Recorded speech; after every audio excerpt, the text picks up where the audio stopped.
You don't abandon yourself in one big moment. It happens quietly, in small decisions. You call it love. In the messages you don't send, in the boundaries you soften, in the truth you swallow because you're afraid he might leave. And one day, you wake up next to the man you didn't lose, but you can't recognize the woman you became to keep him. This video isn't about blaming men, it's about the ways we slowly disappear inside relationships, while calling it patience, understanding, being the mature one. I'm going to show you 6 signs you might be abandoning yourself to keep a man, not to shame you, but to bring you back home to you.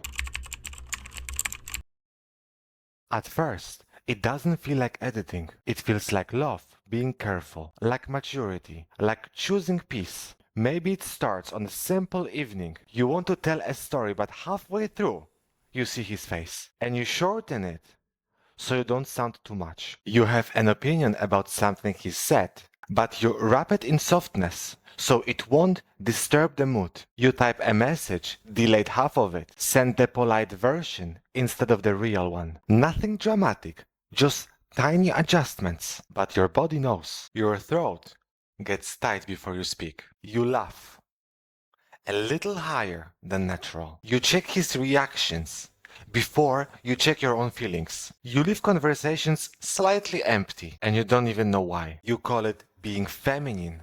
You call it being understanding. But what you are really doing is translating yourself into a language you think will keep him. And here is the painful truth. Most men never asked for this version of you.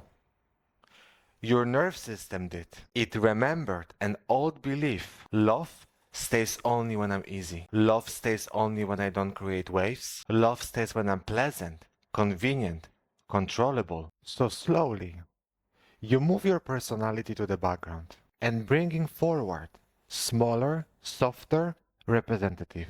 But real connection doesn't need a filter. Chemistry doesn't ask you to become quieter. A man who truly wants you, it's not afraid of your volume, your humor, your depth, your strange, intense, alive parts. If you have to dilute yourself to be chosen, you are not adapting, you are disappearing. And one day, you realize he didn't fall in love with you. He fell in love with a version of you that was trying not to be abandoned.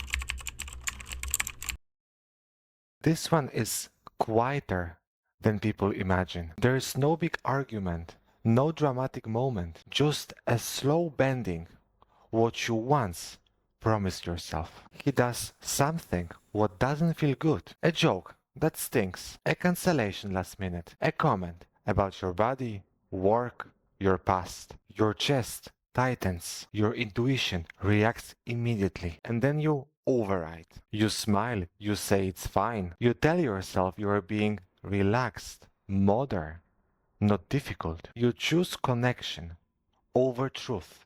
Again, but every time you ignore the inner no, your body records it. Respect begins to leak in tiny drops. You start negotiating with your own standards. Maybe I'm too sensitive. Maybe men are just like that. Maybe this is what relationships require. And without noticing, the line moves. What was once unacceptable becomes tolerable. What was tolerable becomes normal. The most painful part, he learns how to treat you from what you are willing to swallow. Boundaries aren't built in speeches, they are built in moments when you risk being inconvenient. And if keeping him requires you to stay quiet when something hurts, you are not protecting the relationship. You are sacrificing your self-trust. Love that is real can survive your honesty. Only fragile connections need your silence. You stop waking up and meeting yourself first. You waking up, checking the temperature of him first. If he is warm, you feel chosen. If he is distant, you feel like you did something wrong. One delayed message can change the entire climate inside your body. Your confidence becomes weather, and he becomes the sky. You tell yourself you are just in love, but love doesn't make a woman disappear from her own center. Trauma bonding does. Anxious attachment does. You begin reading signs that may not even exist. A short reply becomes a story. Silence becomes rejection. His stress at work becomes a proof you are not enough. And slowly, without noticing, you hand him the remote control of your inner world. Your nerve system no longer asks, how do I feel with him? It asks, how does he feel about me? That is a turning point, because the moment a man's mood defines your value, you stop being a partner and become emotional employee, working for approval. Healthy love doesn't make you smaller on bad days and bigger on good ones. It keeps you stable inside yourself. No matter what season he is in, if your peace rises and falls with his attention, you are not relating. You are regulating through him. And that is not connection. That is dependence wearing a romantic dress.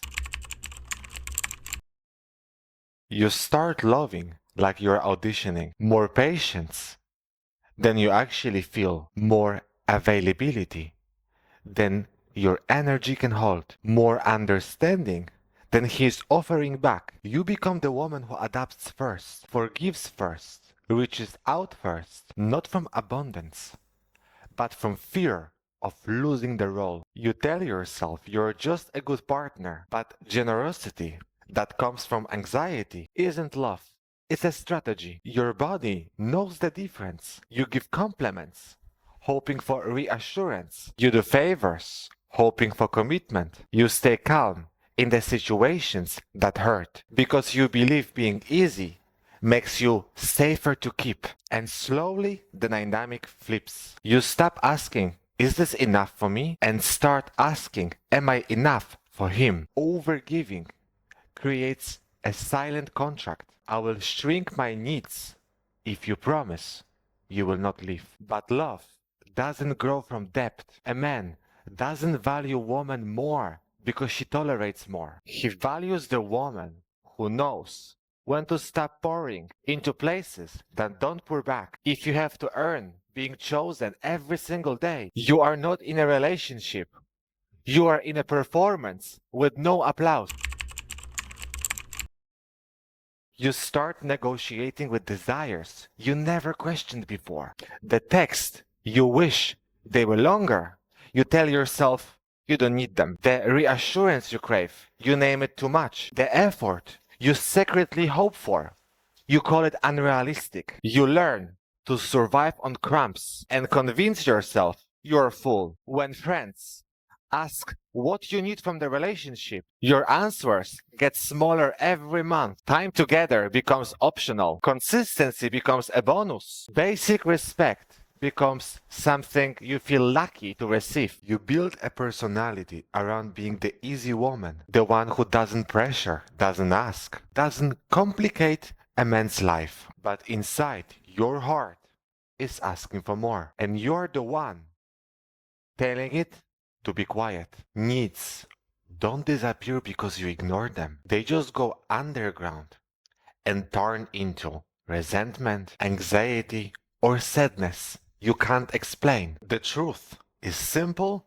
and uncomfortable. Low maintenance is often high abandonment in disguise. You were never asking for too much. You were asking the wrong person for what only real intimacy can give. And the moment you reduce your needs to fit the size of his effort, you begin a relationship in loneliness while still holding someone's hand.